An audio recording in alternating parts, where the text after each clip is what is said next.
अस्सलाम वालेकुम दोस्तों, उम्मीद है आप सब लोग खैरियत से होंगे। आज आप देख रहे हैं physics inventory world. Physics inventory world के तमाम व्यूअर्स को वेलकम। अब आप जैसा कि आप जानते हैं कि हम आपके लिए new updates, new discoveries of sciences और न्यू इन्फॉर्मेशन के साथ जो वीडियोज़ है वो अपडेट करते रहते हैं और आप तक जो है वो इन्फॉर्मेशन प्रोवाइड करते रहते हैं। दोस्तों, आपको मैं बताता चलूँ कि मेरा इस वीडियो को बनाने का मकसद जो है वो स्टूडेंट्स और जितने भी जो लोग हैं जो एजुकेशन फील्ड से रिलेटेड हैं और इससे जो हमारे पास इस्लामिक स्टडी और मदारिस पे पढ़ने वाले तलबा हैं और सबके लिए ये बहुत ही इंफॉर्मेटिव वीडियो है। इसके अंदर स्टीफ़न हॉकिंग के मतलब जो है जितने भी व्यूज़ हैं वो बताए जाएंगे कि स्टीफ़न हॉकिंग कौन था, उसके ब्लैक होल के मतलब क्या व्यूज़ थे, ब्लैक होल का वाक़या मिराज के साथ क्या ताल्लुक़ है और इसी तरह कायनात कितनी वसी है, होलोग्राफी क्या होती है, आइंस्टाइन और आइज़ैक न्यूटन, स्टीफ़न हॉकिंग, इनके व्यूज़ का आपस में कंपैरिजन के इनके व्यूज़ और इनकी थ्योरीज़ क्या हैं। तो दोस्तों, आपको इससे पहले एक बात बता दूं कि कभी भी हम किसी भी साइंटिस्ट को उसकी थ्योरी को हम उसको यहूदी, ईसाई या नसरानी का नेम लेकर या रिजेक्ट नहीं कर सकते। चाहे यहूदी, ईसाई कोई भी जो है वीडियो या कोई भी थ्योरी पेश कर रहा है तो हमें सबसे पहले उसकी वीडियो को, उसकी थ्योरी को अपने कुरानिक साइंटिफिक रिसर्च के तौर पर जो है एनालिसिस करना चाहिए, इसके साथ कंपेयर करके। और इसी तरह हमें कुरानी आयात से जो है उसको के रेफरेंस से उसको देखना चाहिए कि ये जो बातें आज जो साइंस हमें बता रही है, जिस नतीजा पर पहुंच रही है, ये 1400 साल पहले आज़ सल्लम ने इसकी इन बातों को जी वजाहत कर दी थी। और दोस्तों, अब वीडियो को स्टार्ट करते हैं। वीडियो के अंदर बहुत सी ऐसी चीज़ें आपको जो है बहुत सी इन्फॉर्मेटिव जो टर्म्स हैं वो यूज़ की गई हैं, वो आपको दिखाई गई। तो वीडियो को आप लाजमी तौर पर कम्प्लीटली वॉच आउट करें और वीडियो अगर अच्छी लगे तो उसको लाइक और शेयर कीजिएगा। तो सबसे पहले चैनल को सब्सक्राइब कर लें, अगर आप न्यू सब्सक्राइबर हैं तो बेल आइकन पर क्लिक करें ताकि नोटिफिकेशन जो है वो आपको टाइमली रिसीव होते रहें। वालेकुम दोस्तों, उम्मीद है आप सब लोग खैरियत से होंगे। फिज़िक्स इन्वेंटरी वर्ल्ड के तमाम व्यूअर्स को फिज़िक्स इन्वेंटरी वर्ल्ड में खुश आमदीद। दोस्तों, आज हम आपके लिए लाए हैं बहुत ही इंटरेस्टिंग वीडियो, स्टीफ़न हॉकिंग कौन था और ब्लैक होल का वाक़या मिराज के साथ क्या ताल्लुक़ है, वाक़या मिराज जो है वो किस तरह से हम उसकी साइंटिफिक रीज़न पीछे क्या है और आज हम उसको स्टडी करेंगे। सबसे पहले देखेंगे स्टीफ़न हॉकिंग। दोस्तों, गैलीलियो गैलीली की मौत के 300 साल बाद 8 जनवरी 1942 में इंग्लैंड में पैदा हुआ। इसके फादर चाहते थे कि इसको मेडिकल के शोबा में भेजें, लेकिन इसका फ़िज़िक्स के साथ बहुत लगाव मौजूद था, इसीलिए अपनी तमाम जो तालीम है, जो स्टडी है, रिसर्च है, सब जो है इसने फ़िज़िक्स के नाम कर दी। अब तालीम हासिल करने के बाद कैम्ब्रिज यूनिवर्सिटी से कॉस्मोलॉजी में रिसर्च की, जिसको हम स्टडी ऑफ होल यूनिवर्स कहते हैं। बेसिकली ये कॉस्मोलॉजिस्ट था। इसके बाद 1963 में इसको मोटर न्यूरॉन की बीमारी होगी।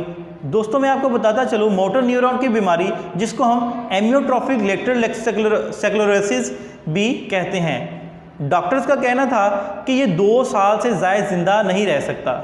दोस्तों, ये एक ऐसी बीमारी होती है मोटर न्यूरॉन कि जिससे हमारे पास किसी भी इंसान के हार्ट पर जो है जरसूमे क्रिएट हो जाते हैं, जिनकी वजह से इंसान का पूरा बॉडी जो है वो आहिस्ता आहिस्ता पैरालाइज होना शुरू हो जाता है और बार बार वो गिरने लगेगा और एक ऐसा टाइम आएगा कि उसके बॉडी की हर मूवमेंट जो है वो बंद होना शुरू हो जाएगी, ख़त्म हो जाएगी। अब स्टीफ़न हॉकिंग के साथ भी कुछ इसी तरह का जो है फिनोमिना हुआ, लेकिन स्टीफ़न हॉकिंग ने पीएचडी भी की। हालांकि डॉक्टर्स का कहना था कि ये दो साल से ज़्यादा ज़िंदा नहीं रह सकता। स्टीफ़न हॉकिंग ने पीएचडी करने के बाद यूनिवर्स के बारे में बहुत से कॉन्सेप्ट्स दिए। 1985 में इसकी बीमारी जो है वो बढ़ती गई और इसका जिस्म आहिस्ता आहिस्ता जो है वो पूरा पैरालाइज हो गया। अब सिर्फ और सिर्फ इसके बॉडी के पार्ट्स में से सिर्फ इसके चीक्स जो हैं वो बचे, जो कि एक ख़ास स्पेसिफिक एंगल से मूव करते थे। तो कैम्ब्रिज यूनिवर्सिटी जो है उसने ये सोचा कि एक ऐसी डिवाइस बनाई जाए जिसके ज़रिए इसकी जो चीक्स की मूवमेंट है उसको कन्वर्ट किया जाए ऑडियो के अंदर और इसके व्यूज़ और कायनात के मतलब जो राज हैं और जो भी इसने एनालिसिस किया, रिसर्च की, उसको जाना जा सके। तो लिहाजा कैम्ब्रिज यूनिवर्सिटी ने एक ऐसी डिवाइस बनाई जो कि इसकी जो चीक्स हैं उनकी स्पेसिफिक मूवमेंट को ऑडियो में कन्वर्ट करती थी, और उस ऑडियो के ज़रिए ये वर्ड को जो है अपने जो रिसर्च है, एनालिसिस है, उससे जो है वो बताता रहा है। अब इसी तरह 1965 में इसकी पहली जो शादी हुई और उसकी सेपरेशन से पहले इसके 3 बच्चे थे, जिसके बाद इसकी सेपरेशन हो गई। उसके बाद दूसरी शादी इसने 1995 में की, मगर 2006 में इसको जो है डाइवोर्स हो गया। 1974 में इसने रॉयल सोसाइटी को ज्वाइन किया। दोस्तों ये रॉयल सोसाइटी वो सोसाइटी है जिसमें बहुत अजीम साइंसदान जो हैं इस सोसाइटी का मेंबर रहे हैं और बहुत सी वर्किंग की है। दुनिया का अजीम साइंसदान जिसे हम आइजक न्यूटन कहते हैं वो भी इसी सोसाइटी का मेंबर था। 1979 में कैम्ब्रिज में प्रोफेसर एज अ प्रोफेसर के प्राइज़ जो है वो स्टीफन हॉकिंग ने सरअंजाम दिए, और आइजक न्यूटन ने यूनिवर्स के बेसिक लॉज को स्टडी किया और बताया कि जनरल थ्योरी ऑफ रिलेटिविटी ये क्या बताती है। उसने बताया कि जनरल थ्योरी ऑफ रिलेटिविटी जो है वो बेसिकली टाइम एंड स्पेस का कॉन्सेप्ट जो है वो कायनात के शुरू से ही मौजूद है। यानी इंसान टाइम एंड स्पेस का कॉन्सेप्ट क्या है कि इंसान अपने पास्ट के अंदर भी ट्रैवल कर सकता है। अब आइजक न्यूटन का ये कहना था कि बेसिकली ये जो concept of time and space है ये ऑलरेडी जब से कायनात बनी है तब से मौजूद है, और इसका जो इख्तिताम है, इसकी जो एंडिंग है वो ब्लैक होल पे होती है। दोस्तों आगे चल के हम ब्लैक होल पर भी बात करेंगे कि ब्लैक होल हमारे पास बेसिकली क्या है, लेकिन सबसे पहले हम बात करते हैं कि स्टीफन हॉकिंग के जो इंटरेस्टिंग व्यूज़ हैं उसकी रिसर्च है वो क्या है। सबसे पहले हम बात करते हैं 2014 में इसने कहा कि कायनात के गिर्द कोई दीवार मौजूद नहीं है। यानी कायनात जो है वो इतनी वसी है कि बेसिकली वो वसी होती जा रही है, इसके अराउंड कोई भी ऐसी बाउंड्री, कोई भी ऐसी वॉल मौजूद नहीं है कि वो इसको महदूद कर दे। यानी इसका कहना था कि कायनात जो है वो अभी मुकम्मल हुई नहीं, अभी कायनात जो है और स्प्रेड हो रही है, फैल रही है, बनती जा रही है, और मुख्तलिफ कक्षाएँ जो हैं वो आगे प्रमोट होती जा रही हैं। और इसी तरह दूसरा इसका ये कहना था कि हर चीज़ को अपनी ये जो ब्लैक होल है, ये ब्लैक होल हम कहते हैं कि जब हमारे पास स्टार्स जो हैं वो अपनी एनर्जी को रेडिएट करते हैं, और इसी तरह जब टोटल एनर्जी इनकी रेडिएट हो जाती है तो इनकी डेथ हो जाती है।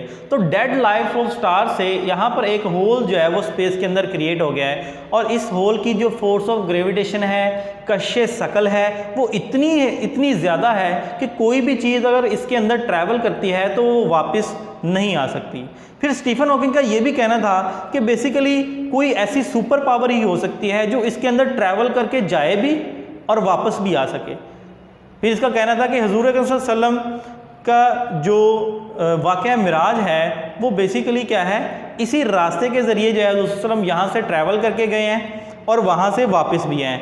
और बीइंग अ मुस्लिम दोस्तों हम जानते हैं कि हमारे पास जो हुजूर अकरम सल्लल्लाहु अलैहि वसल्लम की लाइफ है वो सबसे बेहतरीन नमूना है, और वही ऐसी शख्सियत है पूरी कायनात में जिनके पास अल्लाह ताला की तरफ से जो है वो सुपर पावर्स मौजूद हैं। अब जो दूसरी इम्पॉर्टेंट, इसी तरह नेक्स्ट इम्पॉर्टेंट चीज़ है कि इसने कहा कि स्टीफन हॉकिंग ने के मुताबिक ब्लैक होल में हमें कोई चीज़ नज़र क्यों नहीं आती। इसके मतलब उसने अपनी राय दी कि कोई भी चीज़ हमें देखे ना कि किस साइंस ही कहती है, हम कोई भी चीज़ को अगर देखते हैं वो ड्यू टू रिफ्लेक्शन हमें नज़र आती है। मिसाल के तौर पर अगर कोई ब्लैक कलर है, कोई रेड कलर है, या कोई भी हम कहें ब्लू, येलो वगैरह कलर हैं, तो वो किस वजह से हमें नज़र आ रहे हैं, क्योंकि वो लाइट के अंदर जो मौजूद डिफरेंट कलर्स हैं उनकी रिफ्लेक्शन की वजह से वो चीज़ हमें नज़र आती है। लेकिन दोस्तों यहाँ पर हमने देखनी है कि ब्लैक होल के अंदर कोई भी लाइट जो है वो रिफ्लेक्ट वहाँ से होकर नहीं आती। जब रिफ्लेक्ट नहीं होगी तो इसलिए हमें कोई भी चीज़ अंदर नज़र नहीं आती, कोई भी चीज़ हमें लाइट की मौजूदगी की वजह से नज़र आती है। अब इसी तरह स्टीफन हॉकिंग का ये कहना था। अब हम उससे पहले डिस्कस कर लेते हैं कि हमारे पास जो आइंस्टाइन और स्टीफन हॉकिंग के व्यूज़ हैं उनका आपस में मुवाजना करते हैं। अकॉर्डिंग टू आइंस्टाइन कि इस ब्लैक होल के अंदर हमारे पास कोई ऐसी 3 जो सुपर पावर्स मौजूद हैं जो इस पूरी कायनात के निज़ाम को चला रही हैं। लेकिन स्टीफन हॉकिंग का व्यू था कि इस ब्लैक होल के अंदर कोई ऐसी एक ही सुपर पावर मौजूद है कि जो इस पूरी कायनात को चला रही है। अब इसी तरह दोस्तों स्टीफन हॉकिंग ने बहुत सी जो है वो इस पर टाइम ट्रैवल पर जो है और जो उसकी होलोग्राम वगैरह जो है इस पर बहुत सी किताबें लिखी। उनमें सबसे पहली किताब जो है the brief history of time, जो 1988 के अंदर जो है वो पब्लिश हुई और इसको बैनुल अक़वामी इस बुक की वजह से, इसकी बुक के पब्लिशर होने की वजह से इसको बैनुल अक़वामी तौर पर एज सेलर का जो है एक दर्जा मिल गया। इसी तरह इसकी बहुत सी बुक्स जो हैं जिनमें मोस्ट जो इम्पोर्टेंट और मोस्ट फेमस बुक्स हैं वो हमारे पास यूनिवर्स इन द नटशेल, इसी तरह the grand design, on the shoulder of giants, ये सारी की सारी क्या हैं इसकी फेमस होने वाली बुक्स हैं, जिसके अंदर इसने टाइम ट्रैवल का बहुत जो है एक एक्सप्लेनेटरी कॉन्सेप्ट दिया है। स्टीफन हॉकिंग के होलोग्राम पर जो है वो बहुत सी रिसर्च मौजूद है और इसी रिसर्च पर एक मूवी मौजूद है जिसे हम स्टार ट्रेक कहते हैं। उस मूवी के अंदर होलोग्राम के जो टोटली कॉन्सेप्ट है उसको दिखाया गया है। दोस्तों 2014 में इसकी ज़िंदगी पर, इसकी बायोग्राफी पर एक मूवी बनाएगी जिसे हम थ्योरी ऑफ एवरीथिंग कहते हैं।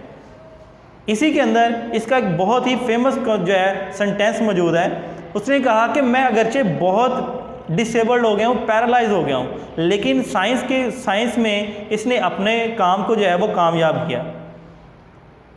दोस्तों स्टीफन हॉकिंग का कहना था कि आइंस्टाइन की जनरल थ्योरी ऑफ रिलेटिविटी के मुताबिक टाइम ट्रैवल मुमकिन हो सकता है। वो कैसे हो सकता है? वो इस तरह कि अगर हम नेगेटिव एनर्जी डेंसिटी जो है वो क्रिएट करें। अब ये वो वह साइंटिस्ट है जिसने इसके पीछे की जो हमें प्रॉपर जो रीज़न है और हिस्ट्री बताई।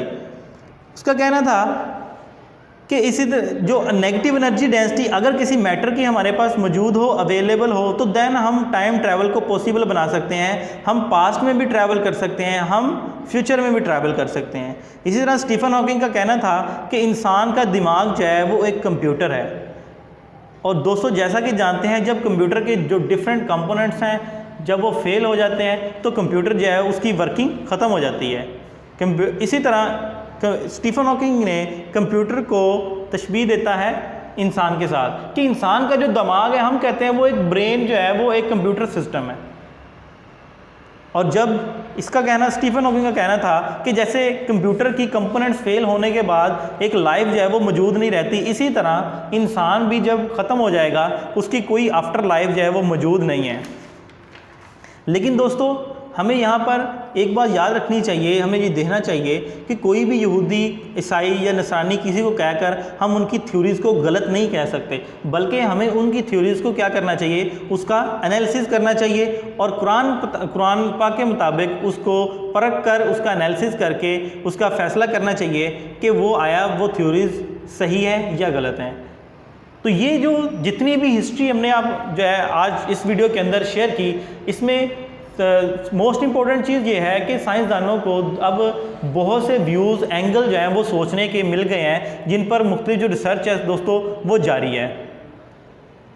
अब हम जानते हैं बीइंग अ मुस्लिम कि हमारे पास जो इंसान है, इंसान की एक लाइफ आफ्टर, इंसान की जो आखिरत के बाद एक मुकम्मल जो हमेशा की ज़िंदगी है वो मौजूद है और उस ज़िंदगी के अंदर हमारे अमाल के मुताबिक हमें जो है लाइफ मिलनी है कि हम उस लाइफ को जो है अच्छी ज़िंदगी मिलेगी या हमें जो है जहन्नम की ज़िंदगी मिलेगी। तो दोस्तों ये हमारे पास जो है कॉन्सेप्ट मौजूद होना चाहिए कि बीइंग अ मुस्लिम हमें जो है ये रिसर्च से दूर नहीं भागना चाहिए, क्योंकि कुरान पाक में अल्लाह ताला ने फरमाया है सीरू फिल अर्द वसीरू फिल अर्द, यानी ज़मीन की सैर करो और इस पर गौर करो। और कुरान पाक के अंदर फरमाया गया है कि जो इस कायनात है, कायनात पर गौर व फिक्र करो, इसमें निशानियां हैं किसके लिए? जो अहले इल्म हैं, अहले इल्म लोगों के लिए निशानियां हैं। सो इसका मतलब है कि कायनात और इसी तरह कुरान पाक और अल्लाह ताला हमें गौर व फिक्र की जो है वो दावत देता है। तो दोस्तों हमें गौर व फिक्र करना चाहिए। इसी तरह अब